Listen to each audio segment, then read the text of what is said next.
Welcome to the I'm Blown podcast. Last week, Atul and I spoke about technology and sport. And that's when you realize that there's a lot of technology that gets interspersed in our lives and they cause us trepidation. And we'll talk about some I'm blown moments where technology has caused us trepidation. And you know what? In some places, technology solved that problem. And so much of technology and our engagement with technology is not about the technology, but it's about us. Yeah. It's about how human behavior responds to technology. And Sid, what we were talking about off camera earlier was that when you're defining and designing certain tech products or certain engagement or UI, or UX, very often you don't take into account how will consumers respond to this. Obviously, that's happening more and more now because this is becoming far more common. Tell us about that story in the lift. You know, we're creatures of habit. I've taken a lift all my life, but there was a couple of weeks back, I went to this fancy new building, and you know the new age lifts, which I think are great design, but is the lift where you press the floor outside the lift, Where you want to go. Where you want to go. So let's say I want to press the 12th floor, and I press that, and it tells you which lift to go to: A, B, C, D, E, F, G, the number of lifts they have. So it told me go to A. So here I am waiting outside lift A. The lift opens. I enter the lift. I was the only one in that lift, and the lift door closes, and I'm wondering, oh, I don't have to press a button. When did I press the button? Where's it Which going to floor go? is it going to go to? Is it going to drop me off at the right floor? And there was this sense of trepidation. And as the door opened, I just looked out, is this really the 12th floor? And where is the company or the client I'm looking for? And while the technology is great, because I think what that does is it ensures that there's no traffic. It controls the traffic. Absolutely, right? And the efficiency, productivity of lifts is best with It's that. fantastic, but it caused me trepidation. And it'll probably continue to cause me trepidation till, of course, I keep using it and I trust that technology. I think the crucial thing, one of the crucial things, there are multiple, and we're going to talk about that, is your loss of control.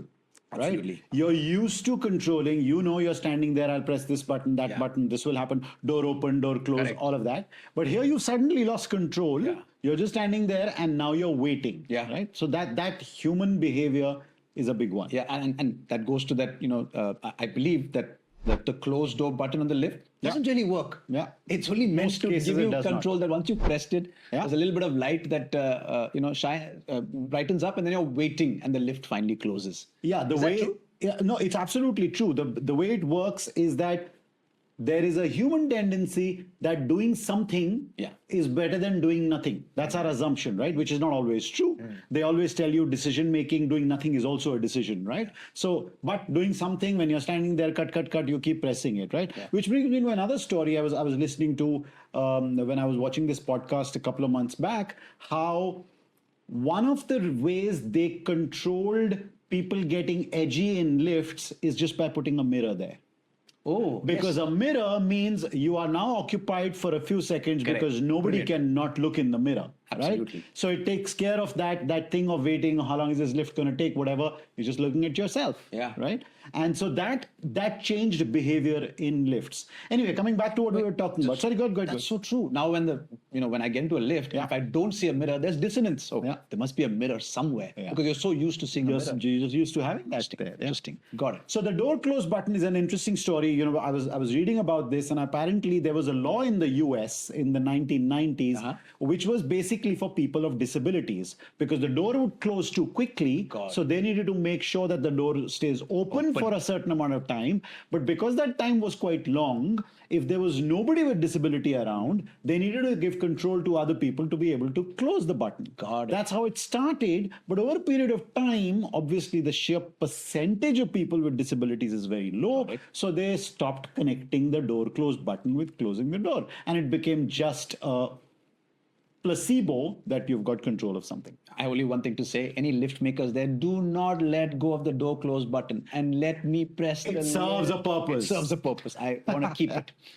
Interesting. So I think that works. I've always wondered when I, not in India, but when I go abroad and there's this major traffic junction where there are signals and lights, and for a pedestrian, there is a button that you can press to control and change I don't think it really changes. I don't think it changes.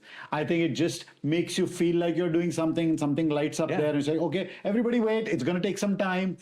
And there you are. It's brilliant. It just works to human behavior. And the other great invention in signal lights, at least in India, is that timer.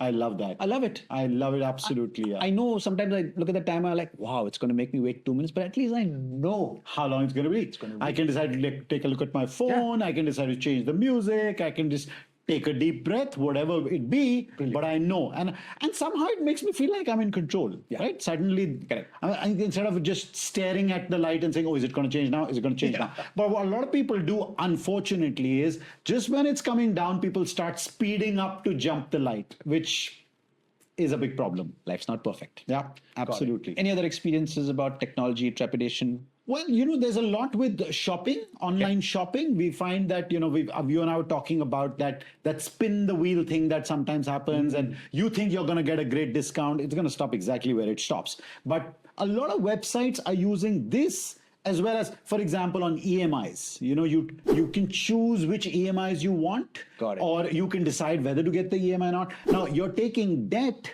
Suddenly, the decision becomes not about taking the debt, but taking how much debt you're going to take. So you start thinking you're controlling it now. I'm going to pay in 3 months or 6 months or 9 months. So it changes the mind from taking debt or not taking debt to how much debt I'm going to take.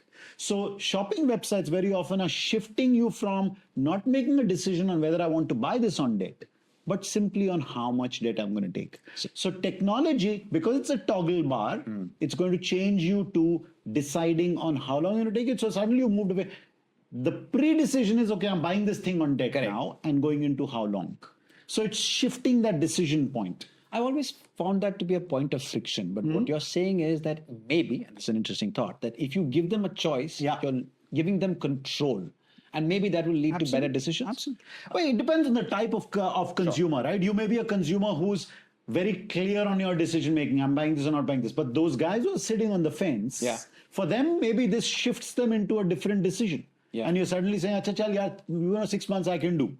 As opposed to, should I even be buying this bloody thing or not? Probably. So there is something there. There's something there. So I think that and I see this often on online websites, on shopping websites, these things happen a lot. Little gimmicks. Correct. Zomato and Swiggy, etc. Where your rider is.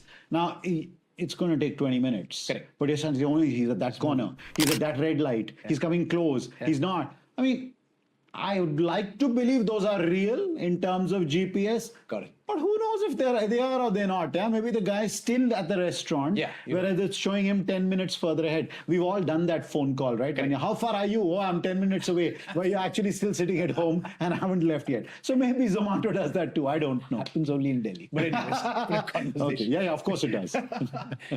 No, another great technology, by the way, is, when we used to go buy something, we used to hand over physical cash. Correct. Right? So cash here, and coins. 20 rupees, here's 20 rupees, 1,000 rupees, here's 1,000 rupees. Of course, the behavior's changed to online, which is through UPI. Now, the thing about UPI, okay, there was something in between just credit cards that some people use, but credit card also, if you tap it or you put it in, there's a little roll that comes in and you get a, so that transaction's complete. Physical response. UPI, there was no confirmation of transaction, even to date. When I pay someone online to UPI, I send them a screenshot, dude, I've paid this to you. But the beautiful innovation that I thought, companies like Paytm and PhonePe have done is they put this little speaker in the merchant's place, which is when you go and buy something, you buy your attas and dals or whatever you want to buy, and you've got a bill of $1,000 and you UPI'd that $1,000. There is this speaker that goes, received 1,000 rupees, tang, tang, tang. That's beautiful. I think it's fabulous because I've got the feeling that I have paid. Yeah. The shopkeeper also doesn't have to worry because the money's come in. Yeah. But like you said, it also helps the person standing at the back. Everybody's standing around. It's my turn. Technology here works. Correct. When I pay, the payment is received. Everyone's happy. It's just it's early days with technology. A lot of that reassurance was required. Apparently, one of the key reasons this was also required was that people would do fraud by doing fake screenshots and things like that, probably. which you and I would not have experience of, but a lot of fraud was happening with fake screenshots and things like that. Apparently, technology has now managed to do fraud in these speaker things also. Oh, really? Yeah, apparently there is some way some people have started doing. Guys, well, a fraudster is a fraudster. So, but for the retailer, I can just imagine, there are 5, 6 consumers waiting, and that audio trigger is far easier to respond to rather than looking at his phone that the transactions happened or not happened. I think it's a brilliant little tech use of technology that a lot of people have done. Apparently works only in India. It hasn't really gone global as a concept. Maybe because number of transactions are low. I don't know. And it's a slow transaction, 1 rupee, 2 rupee, 5 rupee. There's so many transactions that just the assurance that it's gone, that transactions happen, is fantastic. Yeah. This reminds me of your example of that Mahindra car. Yeah, that's true. The EV with the sound effects. Yeah, there's a habit of listening to my car, vroom, vroom, vroom, vroom. Multi-sensory experiences is what it leads to. Yeah. Another one. I use ChatGPT as a thinking partner. I mean, I'm in consulting, so I spend a lot of time on ChatGPT, thinking through certain problems, chatting with ChatGPT on problems. And I love the fact that they have added this layer. Whenever I ask a question, there's a layer of processing that happens, which they visually show me, saying that we are processing, we're checking this data, we're doing all this data before they throw out the information. Yeah. That gives me reassurance that this inanimate object this is actually making sure that they're taking all things into consideration before spewing out that information. Very much the way you would have done if you were spending a lot of time on thinking and on looking at various angles, doing your research. So it makes you feel even closer, which at an esoteric level, you're aware of. You know how AI works and you know that it's doing all that. But the real visual physical reassurance of that makes you feel even better. It's an interesting connection between triggers and response of the human being, of all of us. Even though I would say we're relatively intelligent people responding to certain things, it affects us all the time as well. Because at the end of the day, it's a human behavior. Like I even find some AC manufacturers who make ACs that are largely quiet, but as soon as you press the turbo button, the sound just amps up a little bit to give you a sense that listen, it's working, right? And otherwise you're like pressing and wondering, is it really working for me or not? So technology cannot be sort of interspersed into life directly. I think technology needs to take into consideration that we are habituated creatures. And if technology breaks that habit, there will be dissonance. And if there's dissonance, then acceptance of technology takes just that much longer. But it's it's over a period of time, I think we're realizing that this is something that most marketers and most people who are engaging with human behavior need to take into account while designing any form of tech human engagement. Absolutely. And that to me is fascinating because it's not always about efficiency. You were taking an example in one of our earlier episodes about the skin thing. No. There is this. There are a bunch of companies now that if you have a skin problem, Google skin problem, they'll get you to a link, they'll get you to an app, and that app will then scan your skin, analyze it, and then give you a recommendation. And if you like the recommendation, you can go place an order. Right? Yeah. And what most people say is that if you cut the number of steps and reduce friction, the likelihood of someone actually going and buying from your website is much higher. Now that's the understood normal logic. But you know what? The human habit of a problem solution, like if I go to a doctor, I'm happy to wait for 2 hours in the doctor's clinic till the doctor meets me. I may be irritated, but I'm happy to wait. I'm not happy if the doctor just meets me for a minute and gives me a recommendation. I want the doctor to spend 5-10 minutes. I want friction over there for sure. So that if I just take that into account, and in this journey, this company early on was literally able to close within 8 or 9 steps. But what this company did is, let's add more steps. Let's ask more questions. So to make it a meaningful engagement. Let's ask more questions. In fact, by the time we finished the questions, we want to give some period of diagnosis. So they gave us a timer of 2 minutes that some doctor is diagnosing your problem. Right? So technically what would have taken 5 to 10 minutes to finish is now taking 20 minutes to finish. But guess what?